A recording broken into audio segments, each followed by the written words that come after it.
Hi there, I am Jennifer Elizabeth Masters. I am a soul sculptor. I help you break the mold of past trauma and heartbreak so that you can have the life and business of your dreams.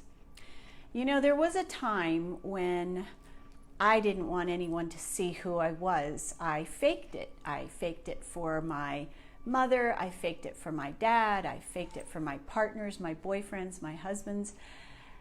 And most of all, I faked it for myself. I tried to be what I thought other people wanted me to be, which, you know, is problematic at the foundation. But when we are insecure with who we are, we have a hard time standing in the truth of who we are because we may not know who that is. So that's number one. We have to know ourselves.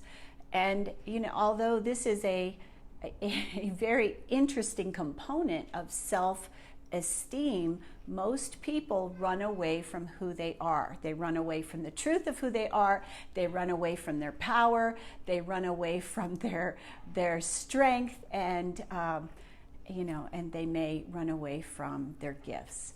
So what do we need to do in order to be able to face ourselves? Well, first of all, we need to get to know who we are.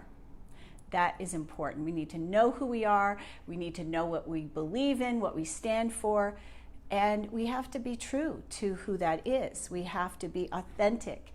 And now I remember someone saying to me, it was my mother actually, she said to me, "Oh, I'm different with the people at the church, and I'm different with my kids, and aren't you different?" I go, "No. I'm the same. I'm the same with everyone." That's how you know the difference between being authentic and not being true to yourself. And so when we stand in the truth of who we are, we know who we are, we know what we believe in, we know what we stand for, we know what our strengths are, we know what our weaknesses are, and you know what? We love ourselves anyway. That's the bottom line. We know ourselves anyway. Know and love ourselves anyway.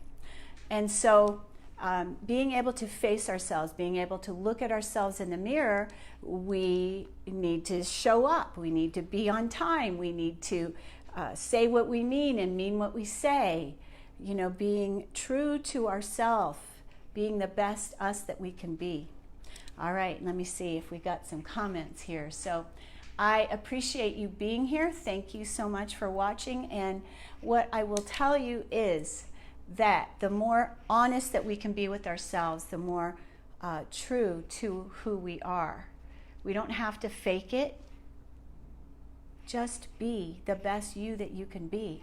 And you're going to be different than Sarah or Jane or Joe, and that's okay. That is what we were meant to be, is different.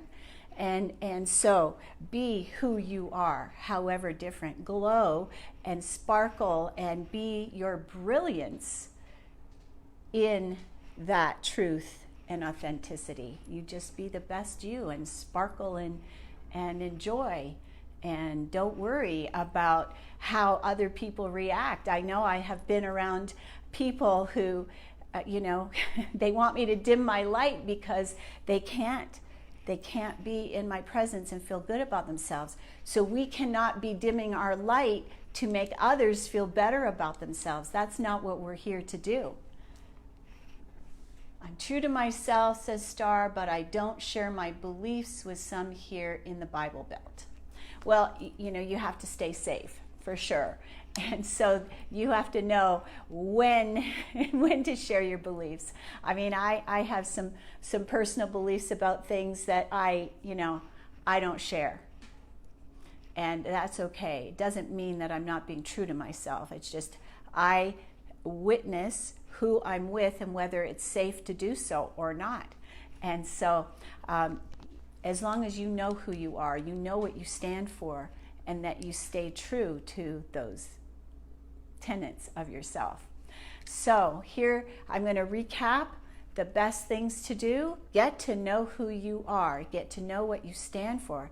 Get to know what you believe. And know this is really key.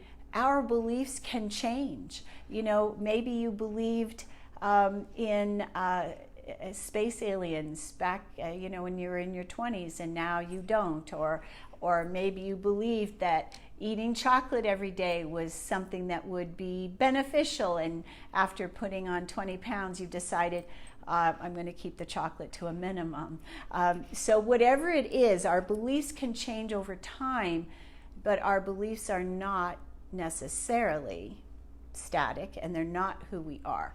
So knowing who you are, loving yourself in your strengths and your weaknesses.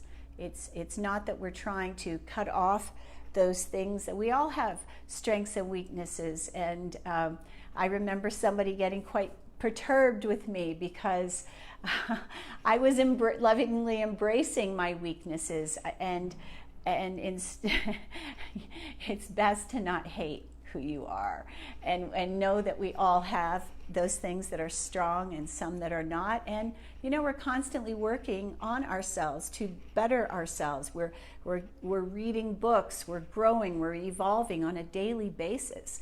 And everywhere you go, you may learn something new. And so, yay, that's wonderful. It helps us to expand. And so we're ever changing. We are constantly changing and growing, and so is the world around us. So, but lovingly accepting who you are and not trying to please other people by dimming your light or being less than who you are. Shine your light brilliantly. Be the best you that you can be.